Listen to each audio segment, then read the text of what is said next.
Bemorda kolestaz, ya'ni ich qotish kasalligi. Mana ichak, pastki sigmoidal ichak ancha uzun. Bemor 2 marotaba tug'ruq o'tkazgan. Bachadonlar normal holatda. Mana ichak o'sha joyda yig'ilib yotibdi, mana uzun. Va keyingi qismi ham, bu tomonida ham ichak nisbatan uzun bemorda. Hozir biz old devordagi chandiqlarni ham ajratdik.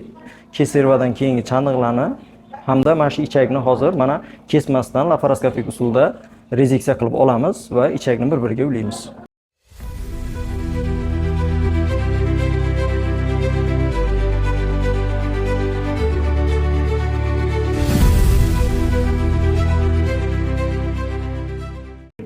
İşlamaydigan yo'g'on ichak bizda asosiy 80% qismi olindi. Mana olingan ichak. Endi ingichka ichak qolgan to'g'ri ichakka olib kelib ulangan bizda. Bemorda endi ichi har kun bir mahal, ikki mahal keladigan bo'ladi.